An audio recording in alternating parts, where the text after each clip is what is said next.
Airsoft friends, and welcome to this video today, where today I am having a super exclusive look at a brand new riff coming out from Novritsch. Now, I filmed this in the past, although for me it's current, but when you watch this is going to be quite a few months ago, where I was visiting Vienna in Austria, and this is something which I'm kind of like seeing passed around the office a little bit. People are working on it, looking at it, taking like pictures, things like that, and I was just like, I need to do a video with this thing. And they said that I couldn't release anything until it was the right time, and you know, for good bloody measure as well. But you're seeing this video, which means it is the right time, and I get to show you this cheeky little exclusive look at this brand new pistol. Now, this pistol is based off of the SP1, which I have right here. Now, this is like their kind of first entry into the Hi-Capa area of pistols, and it was the first pistol that they launched, if I remember correctly, and this is what the SP1 looks like. The only difference from stock is that this has a red dot base plate on the top there instead of a rear iron sight, so you can mount a red dot on there if you want to. Then, on from the SSP1, we have got the upgraded SSP1, or the SSP1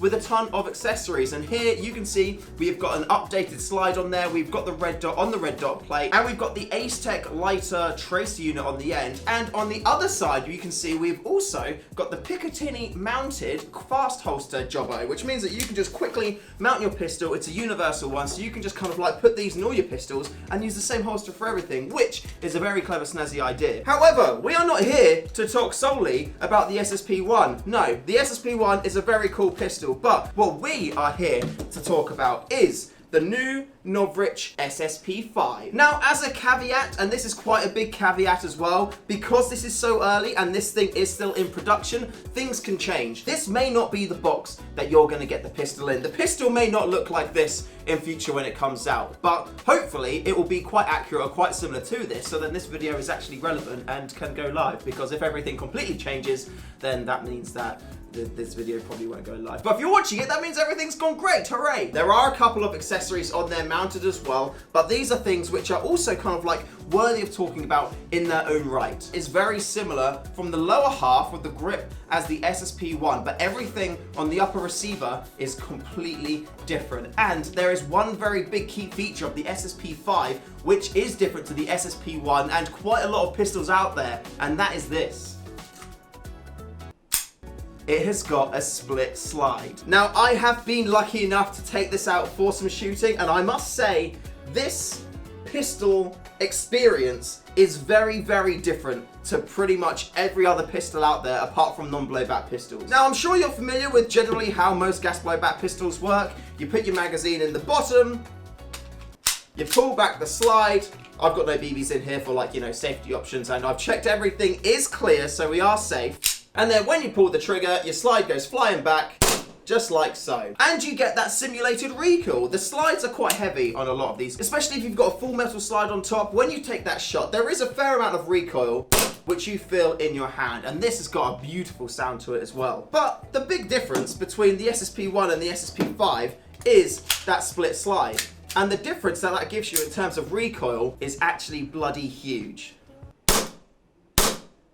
Even a split slide pistol like this, the recoil feels like nothing. Like, it feels like nothing. I wonder if there's a way out which I can like to show you. Maybe if I was to, like, you know, have this here and pull the trigger, you'll be able to see movement in the riff. Okay, yeah, so you see, you can kind of see some movement in there. Let me do another one of those so you can see again the movement in the riff. Again, I'm only like lightly supporting it. If I come out to the SSP5, again, just barely supporting it, it's like literally like nothing. Genuinely feels so bloody lovely. Now, there's a huge amount of benefits of having the slide, you know, be like that, and that is that you can have a fixed hop unit and outer barrel. And now what that essentially means is that with the SSP1, if I rock that back there like that, you'll see there's movement in there, it's wobbly, and that's because the whole front slide is moving. When you take your shot, the barrel is supported, but there is still a little bit of movement in there, which means for like long range shots, you're not really going to be wanting to use a pistol to take out targets that are like super far away. However, when you come to the SSP5, because it is only this part of the riff that moves at the back there, you've got a fully fixed and supported hop unit, you've got a fully fixed and supported inner barrel, and the inner barrel on this is longer as well. So that means you can put heavyweight BBs in there and use them to their full potential. When I was doing test shooting on this in here, I was using 3.6s, and these were going like the full length of the office without a problem at all. And I've been told by the guys you can use upwards of 0.4s in this thing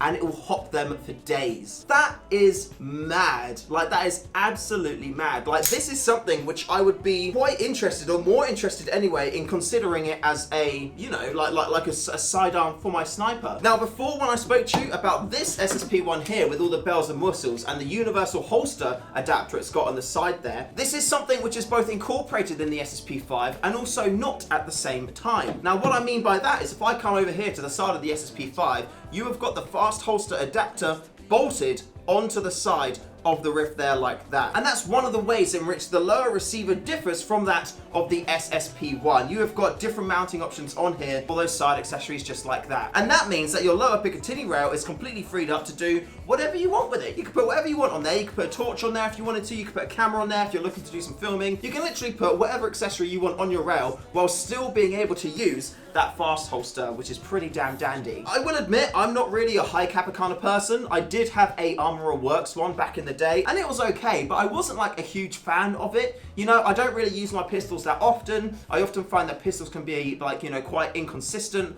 and not something which I'm, you know, super excited about running. But this thing genuinely gives you such a different feel and different experience when running it. It feels bloody lovely. It sounds great as well. Like, this thing, it sounds so bloody good. I genuinely cannot get over how little recoil is, like, there is. Like, it feels strange, but in a very good way, you know? Like, I feel like I can get more shots down range on the same person because the recoil is so slight when compared to, you know, using something like this with the full slide. Like, it jumps around over the place a little bit because you've got all of that weight kind of like coming back. Now again, all of these points that I'm making, you need to take with a pinch of salt. I am going to have a cheeky little look at this box here, which appears to be the shipping container that you're going to receive the pistol in. But again, this is more than likely going to change over time. So you've got to be, you know, taking it all with a little pinch of salt. We've got a little manual there, which is telling you about the SSP5 and any kind of like important tech details you need to know. And then inside, you've got the pristine Rift itself. And if I lift it up here, you can see where those thread holes are for the fast holster to get bolted into. And potentially there could be other accessories coming that could bolt into those holes. Who knows? Well, I'm sure people here know, but they're not telling me that information, so we'll just have to wait and see what happens over time. But it just looks so bloody nice. Like, I'm not going to worry about getting in there because this is like a really fancy showpiece, and I think this is the one they take all the nice fancy pictures of, so I don't want to get all my grubby mitts all over it. While looking at this top part of the box here, you can see it looks like there's going to be different color versions or different color variants available for the different parts of the Rift. So you can see here